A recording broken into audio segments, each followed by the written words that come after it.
Welcome, everybody, to another edition of the Hurry Up. I'm your host, Adam. Let's get into this. So, a lot of smoke coming out the Matthew Stafford route. I'll give you my 2 cents. Anybody who wants Matthew Stafford, good. Get him. I understand your reasonings. You want a Hall of Fame quarterback. You want relevancy. You think it's going to bring the Giants back to prominence. Well, who's in a better shape to win a Super Bowl? The Rams or the Giants? Because if I am getting Matthew Stafford, there is no, I want to be relevant in December. It's, I want to win a Super Bowl. I want to beat the Eagles and the Commanders and whoever else. That's what it is. It's not, oh, I want to wait and, we're going to do this. No. Because if you think that there's a 3-year window, you got to win the Super Bowl in at least a year, if not 2.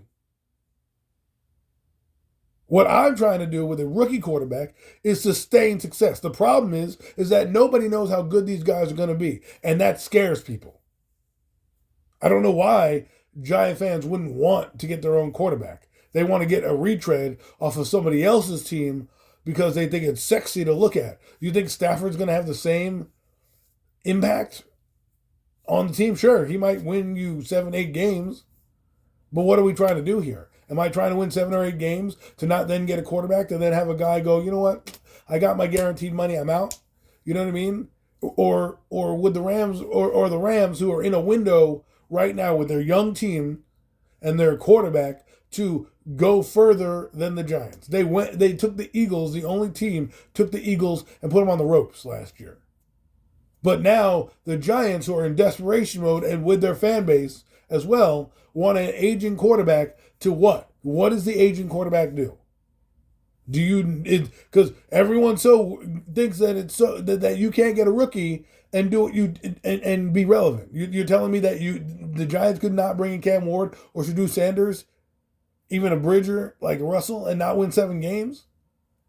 If your mindset is you want to be relevant in December, then don't bring in Matthew Stafford. You can do that with a myriad of quarterbacks. If your mindset is we're going to get a Super Bowl, then bring him in. The Giants are far from that at 3-14. I'm sorry to burst a lot of people's bubbles, but at 3-14, I'm not doing that. If last year, let's play the scenario out. If last year the Giants were 7-10, and the clear indicator was Daniel Jones was the issue, right? And he wasn't good, and he was just good enough to win you 7 games, then I'd be like, you know what? We're not in anywhere near getting a quarterback. Why not just trade for Stafford with the team? But we don't even have that. Half the people telling me that they want Stafford know the team is bereft of talent.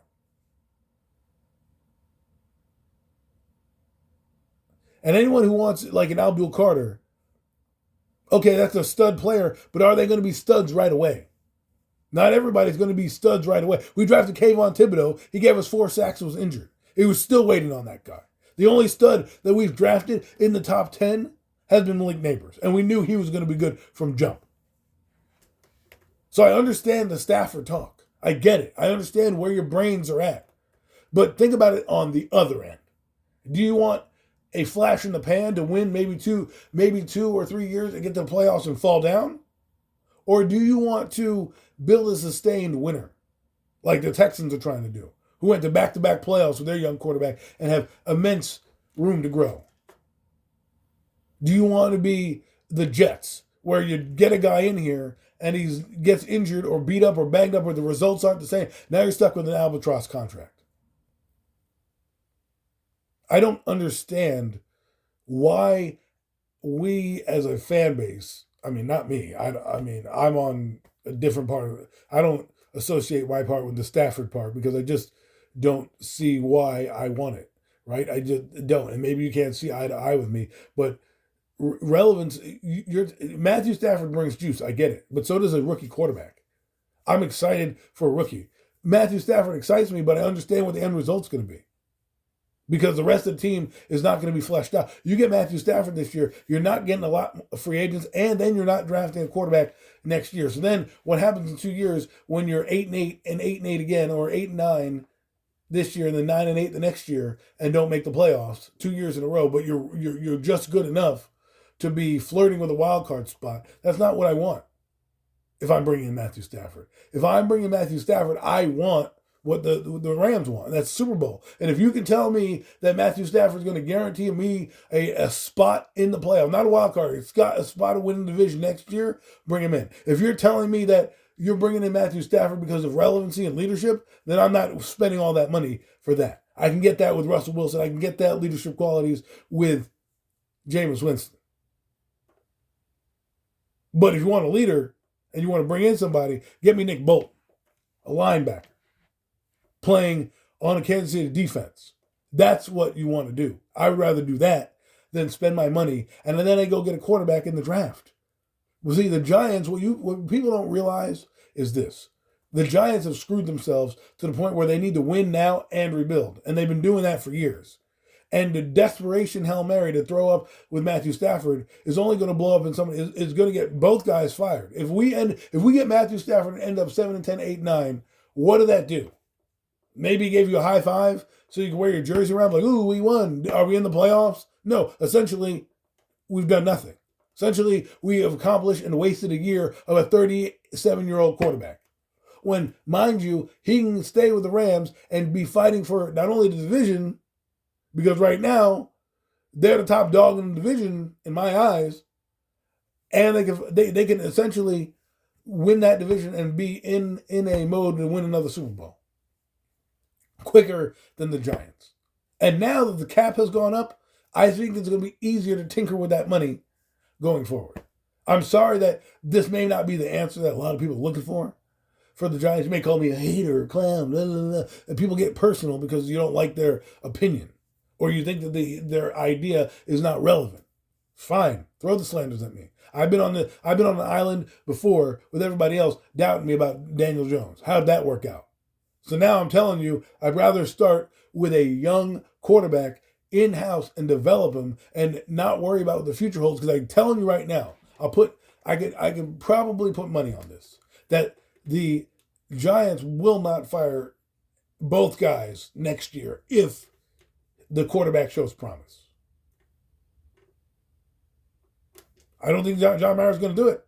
If the Giants go 6-10 with a rookie quarterback, they're going to, or 6-11 with a rookie quarterback, 7-10, they're going to be like, ooh, look what we did. And then they have money to spend the next year. If we do that with Matthew Stafford, our window is win now, and we have to spend out the wazoo for a team to hope to have relevancy to beat the two teams in front of us. Oh, by the way, one won a Super Bowl, and the other one has their quarterback and is going to be spending money, and we don't know what they're going to be doing. If Matthew Stafford doesn't guarantee me a Super Bowl, then I don't want him. That's my goal with Matthew Stafford. Not to be relevant, not to be cool in December because I want to wear my jersey. Ooh, yay, high five.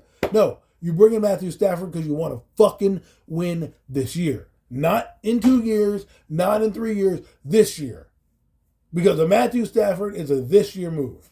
A Shedeur Sanders or Cam Ward is a future move. You're hoping that when you get him in here and you build it the correct way, that by the time you get there in year 2, you have some relevancy like, okay, this guy is going to be good enough for us to win. Let's stack it up on his young rookie contract. You're not going to be able to do that with Matthew Stafford with guaranteed money. I don't care if the salary cap goes up.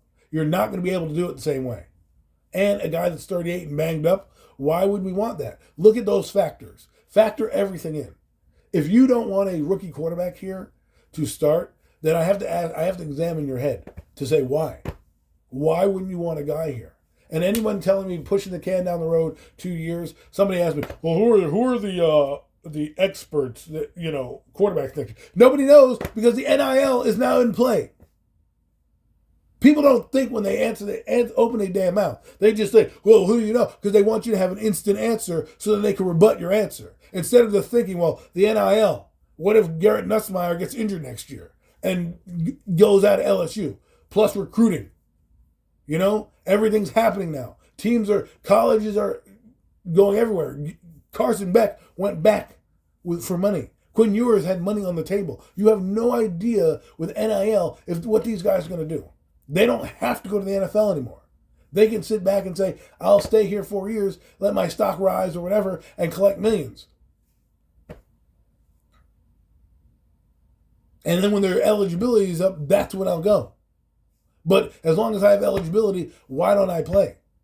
And you're going to start to see a lot more quarterbacks stay for 3 to 4 years because they can make a decent living in college and not have to worry about the pressures of the NFL. But we don't want to think about that. But they're quick to tell you, who are you going to get? But then you get Matthew Stafford, and it doesn't work in 2 years, and we're stuck with all this albatross of a contract because he's like, oh, my desire here to play is not that good. I'm sorry that this team is not ready to win, but Stafford to me is only for people who want to just wear their jersey and be proud to be relevant in December. That's not what you do. That's not what you do when you get Matthew Stafford. I want Matthew Stafford to be relevant in December because guess what? We can be relevant in December with Jameis Winston, Russell Wilson, or any other guys out here. Hell, we won games with Daniel Jones throwing 15 touchdown passes. You telling me I can't be relevant with somebody else like that? But with Matthew Stafford, I'm not trying to be relevant. I'm trying to be a winner instantaneously. That's what Matthew Stafford has to do. Matthew Stafford has to be like what the Jets were. You insert here. You know where the best place for him outside of the Rams is to go? Pittsburgh or Minnesota. Because those two teams are a quarterback away, really. Matthew Stafford goes to Pittsburgh, instantaneously makes them Super Bowl contenders. Instantaneously.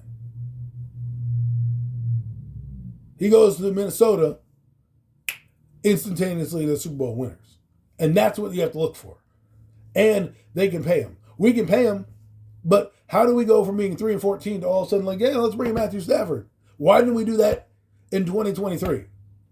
When we had a chance, we could upgrade the quarterback position. Instead, we signed fucking Daniel Jones.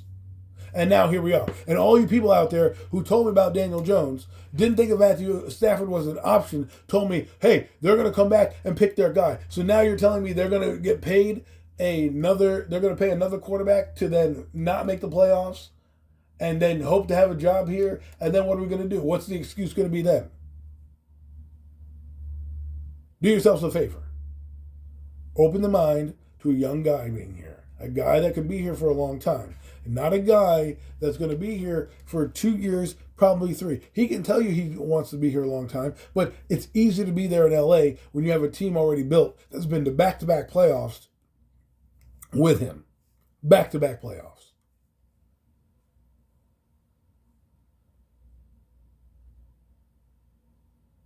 Teams don't make this move when they're 3-14. They don't. It's unfortunate the Giants did not have the foresight last year to make a move at the quarterback position. So now this year, they're forced to do many different dumb things. Last year, if you took a quarterback, you wouldn't be talking about getting Matthew Stafford in here. You'd be talking about, oh, I'm excited. Let's get Abdul Carter. Let's get this guy. Let's add weapons for this young guy.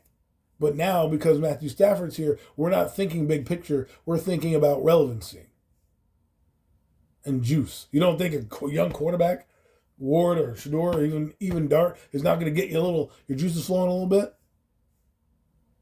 I get where the Giants are and these two idiots who were brought back, who I said shouldn't have been brought back because of this exact reasoning right here. But instead, here we are. And now if they do desperation mode, it better not be for relevancy. It better be, you get me Matthew Stafford, you got 2 years. 2 years, if that, to win. And if you're 8-9 and you go all in 2026 and you don't win, you don't make the playoffs or you're still a wild card team, I'm out. Because at that point, he's going to be 38, 39. Like, at some point, he's going to pull the plug. I'm not down to have a quarterback in the twilight of his career. I'm down to get a guy who's on a budding star. We kept a bad quarterback here for 6 years. Now we want to bring in an older quarterback just because we had such bad quarterback play. Now we want to bring in a bad quarterback when the team needs to rebuild. It doesn't matter what John Mara says. John Mara is the owner. His GMs and coach need to do the job. And if he fires them if they draft a quarterback, then that's on him. And if he's scared to draft one because of the color of their skin, well, then I'm walking away from this team. Because that's a dumb reason to not draft a guy. And there's been rumblings about that. This has been another edition of the Hurry Up. I'm your host, Adam. Whatever happens, happens. But, we'll see. Peace.